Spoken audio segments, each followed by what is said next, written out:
சின்ன மருமகள்ல அடுத்து என்ன நடக்க போகுதுன்னு வாங்க பார்க்கலாம். இங்க சேது ராஜாங்கத்துக்கிட்ட வந்து, அப்பா நான் ஒன்று சொல்றேன், தப்பா எதுவும் எடுத்துக்கிட மாட்டீங்கல்ல அப்படின்னு சொல்லிட்டு சேது கேட்கவும், என்னையா சேது, என்னன்னாலும் சொல்லு அப்படின்னு சொல்லிட்டு ராஜாங்கம் கேட்குறாரு. இல்ல தமிழ்ச்செல்வி வந்துட்டு கண்மணியோட வாழ்க்கையில அப்படின்னு சொல்லி சேது பார்த்தா அப்படியே இழுக்கவும், என்னன்னாலும் பரவாயில்ல சேது, எதுனாலும் மனசுல இருக்கிறத வெளிப்படையா சொல்லியா அப்படின்னு சொல்லிட்டு ராஜாங்கம் சொல்லவும், அது வந்துப்பா தமிழ்ச்செல்வி என்கிட்ட ஏற்கனவே சொன்னா, இந்த மாதிரி கண்மணியோட மாப்பிள்ளைய பத்தி விசாரிங்க அப்படின்னு சொன்னா. நானும் விசாரிச்சேன். ஆனா என்கிட்ட சொன்னவங்க எல்லாம் பொய் சொல்லி என்னமோ பண்ணிட்டானுங்க. ஆனா கடைசியில தமிழ்ச்செல்வி சொன்னதுதான்ப்பா உண்மையா ஆயிடுச்சு.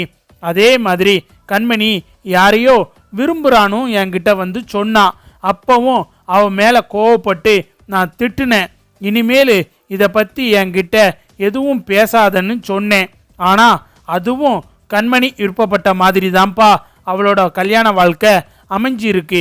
இப்படி அவ எல்லாமே சொல்லி நான் தான் அவ மேல இருக்கிற கோபத்துல அவளை புரிஞ்சுக்கிடாம இருந்தேன். இப்ப எனக்காக நீங்க ஒரு உதவி பண்ணணுமே அப்படின்னு சொல்லிட்டு சேது கேட்கவும், என்ன சேது, உனக்கு என்ன செய்யணும்னு தோணுதோ அதை தயங்காம சொல்லு அப்படின்னு சொல்லிட்டு ராஜாங்கம் கேட்கவும், அது வந்துப்பா இப்ப தமிழ்செல்வி ஒரு ஹோட்டல்ல வேலை பார்த்துக்கிட்டு இருக்கா அப்படின்னு சொல்லிட்டு ராஜாங்கத்துக்கிட்ட சேது சொல்லவும், ராஜாங்கத்துக்கு பார்த்தா பயங்கரமா அதிர்ச்சி ஆகுது. என்ன சேது சொல்ற அப்படின்னு சொல்லிட்டு ராஜாங்கம் கேட்கவும், ஆமாப்பா ஒரு ஹோட்டல்ல பார்ட் டைம் ஜாப்பா வேலை பார்த்துக்கிட்டு இருக்கா.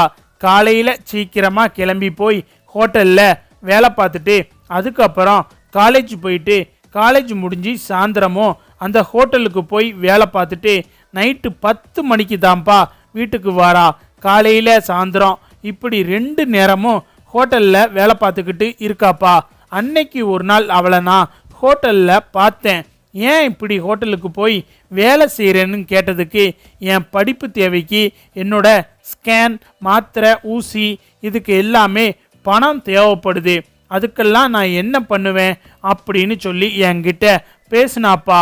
நான் கூட சொன்னேன் வேலைக்கெல்லாம் போக வேணாம் அப்படின்னு.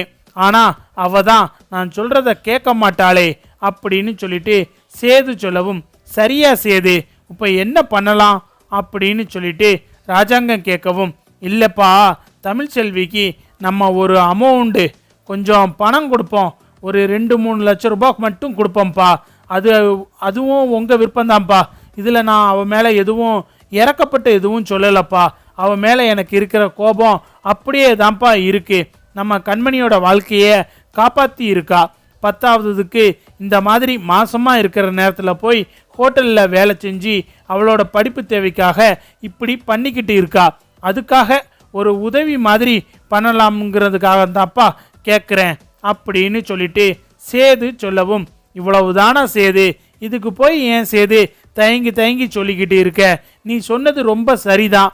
இது நமக்கு முன்ன பின்ன தெரியாதவங்க நமக்கு கண்மணி வாழ்க்கையில இருந்து இப்படி ஒரு உண்மையான விஷயத்த சொல்லி உதவி பண்ணி இருந்தா நம்ம அவங்களுக்கு ஏதாவது கைமாறா உதவி பண்ணி இருப்போம் தானே. அதே மாதிரி தானே இப்போ அந்த பிள்ளையோட படிப்பு செலவுக்கு ஏதாவது பணம் கொடுக்கலாம்னு சொல்ற, அவ்வளவு தானே.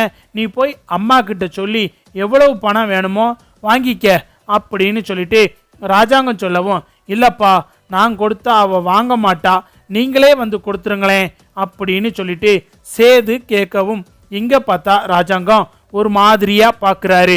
அது இல்லப்பா நான் உங்களை கட்டாயப்படுத்தலை, நான் போய் கொடுத்தேன்னா கண்டிப்பாக அவள் வாங்க மாட்டா, நீங்கள் வந்து கொடுத்தீங்கன்னா அதை அவள் வாங்குறதுக்கு வாய்ப்பு இருக்குப்பா, அதனால் நீங்களே வந்து கொடுங்க அப்படின்னு சொல்லிட்டு சேது சொல்லவும், சரி சேது நீ போய் அம்மா கிட்ட உனக்கு எவ்வளவு பணம் வேணுமோ அவ்வளவும் வாங்கிட்டு வா, நானும் வரேன் அப்படின்னு சொல்லிட்டு ராஜாங்கம் சொல்லவும், சரிப்பா அப்படின்னு சொல்லிட்டு சேது போய் மோகனா கிட்ட ஒரு 3 லட்சம் ரூபாய் பணம் வாங்கிட்டு வராரு. மோகனாவும் பார்த்தா கொடுத்துடுறாங்க. மோகனா கிட்ட இருந்து பணத்தை வாங்கிட்டு வந்து சேதுவும் ராஜாங்கமும் பார்த்தா இங்க அவுட் ஹவுஸுக்கு வராங்க. இங்க தமிழ் பார்த்தா படிச்சுக்கிட்டு இருக்காங்க. ராஜாங்கத்தையும் சேதுவையும் பார்த்ததும் தமிழ் வேகமா எந்திரிச்சு உள்ளவங்க மாமா உள்ளவங்க அப்படின்னு சொல்லி தயங்கி கூப்பிடவும் ராஜாங்கம் பார்த்தா அப்படின்னு சொல்லிட்டு உள்ள வாராரு. சேரெல்லாம் பார்த்தா தமிழ் வேகமா எடுத்து போட்டு உட்காருங்க மாமா அப்படின்னு சொல்லிட்டு தண்ணி மோந்துட்டு வருவோம் அப்படின்னு சொல்லிட்டு வேகமா போய் தமிழ் தண்ணியெல்லாம் எடுத்துட்டு வாராங்க. இந்தாங்க மாமா கொஞ்சம் தண்ணி குடிங்க அப்படின்னு தமிழ் கொடுக்கவும் ராஜாங்கத்தை பார்த்தா அப்படியே நிற்கிறாரு. வாங்கிக்கோங்கப்பா அப்படின்னு சொல்லிட்டு சேது சொல்லவும் ராஜாங்கம் வந்துட்டு தமிழ்கிட்ட இருந்து தண்ணியெல்லாம் வாங்கி குடிக்கிறாரு. என்ன மாமா என்ன விஷயம் அப்படின்னு சொல்லிட்டு தமிழ் கேட்கவும் இங்கே பார்த்தா ராஜாங்கம் கையில் பணம் இருக்கு. அந்த பணத்தை தமிழ் பார்க்குறாங்க. என்னவா இருக்கும் அப்படின்னு சொல்லிட்டு தமிழ் மனசுக்குள்ள யோசிச்சுக்கிட்டு இருக்காங்க. அப்பந்தான் ராஜாங்கம் வந்துட்டு இந்த பணத்தை வாங்கிக்கோமா அப்படின்னு சொல்லிட்டு ராஜாங்கம் சொல்லவும் எதுக்கு மாமா இந்த பணம் அப்படின்னு சொல்லிட்டு தமிழ் கேட்குறாங்க. இது ஒரு உதவி மாதிரி உன்னோட படிப்பு தேவைக்கு வச்சுக்க அப்படின்னு சொல்லிட்டு ராஜாங்கம் சொல்லவும் என்ன மாமா கண்மணியோட வாழ்க்கையில இருந்து இவ்வளோ பெரிய உண்மையை கண்டுபிடிச்சதுனால எனக்கு உதவிங்கிற பேரில் பணம் கொடுக்குறீங்களா அப்படின்னு சொல்லிட்டு தமிழ் கேட்கவும் ராஜாங்கத்தை பார்த்தா அமைதியா இருக்காரு. என்ன மாமா இப்படி பணம் கொடுத்து நீங்களே என்னைய வேற ஆளு மாதிரி பார்க்குறீங்களே அப்படின்னு சொல்லிட்டு தமிழ் கேட்கவும் ராஜாங்கத்தால எதுவுமே பேச முடியல. அமைதியாவே நிற்கிறாரு. இங்க பாருங்க மாமா 1000 தான் இருந்தாலும் கண்மணி எனக்கு நாத்துனாரு. எனக்கும் அவருக்கும் விவாகரத்து ஆனாலும் சரி ஆகலனாலும் சரி கண்மணி எப்போவுமே என்னோட நாத்துனார் மாமா. அவளோட வாழ்க்கையில ஒரு கெட்டது நடக்க நான் எப்படி மாமா விடுவேன்? அதே மாதிரி அந்த இடத்துல கண்மணின்னு இல்லை வேற யாரா இருந்தாலும் நான் எனக்கு தெரிஞ்சதை கண்டிப்பா அவங்க கிட்ட சொல்லி இருப்பேன். என்னைய இப்படி பணமெல்லாம் கொடுத்து அசிங்கப்படுத்தாதீங்க மாமா. எனக்கு இந்த பணம் எல்லாம் ஒன்றும் வேணாம் அப்படின்னு சொல்லிட்டு தமிழ் சொல்லவும் இல்லை பரவாயில்லம்மா வாங்கிக்க அப்படின்னு சொல்லிட்டு ராஜாங்கம் சொல்லவும் இல்லை மாமா தப்பா எதுவும் எடுத்துக்கிடாதீங்க.